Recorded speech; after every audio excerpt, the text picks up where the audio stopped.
হিঙ্গলগঞ্জের উত্তর মাউথপুরে 20 থেকে 25টি বাড়ি টানা বৃষ্টির প্রভাবে জমা জলে গৃহবন্দী হয়েছে মানুষ।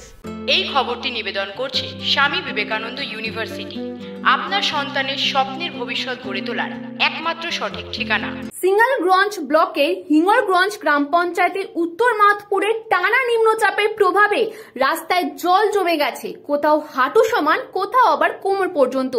রীতিমতো এলাকার মানুষ গৃহবন্দী হয়ে রয়েছে। কবে সুরাহা মিলবে সেই আশায় দিন গুনছে তারা। তাদের মূল দাবি, জমা জল না বেরোনোর ফলে সমস্যার সম্মুখীন হতে হচ্ছে তাদের। এই সমস্যা দ্রুত সমাধান করতে হবে। প্রায় 20 থেকে 25টি বাড়ির মানুষ জলবন্দী হয়ে রয়েছে।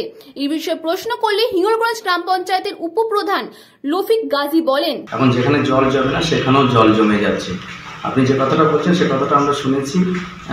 গৌর সর্দার বলে একজন ব্যক্তি এবং পিডব্লিউডির জায়গা সেখানে ঘিরে দিয়ে সেখানে মাছ চাষ করছে এবং অনেকে দোকানপাট করেছে। আমরা দ্রুত নিষ্কাশনের জন্য ব্যবস্থা নেব এবং জেসিবি ছাড়া সেটা সম্ভব না, সেটা পঞ্চায়েতের তরফ থেকে আমরা যত তাড়াতাড়ি সম্ভব সেটাকে আমরা ব্যবস্থা নেব।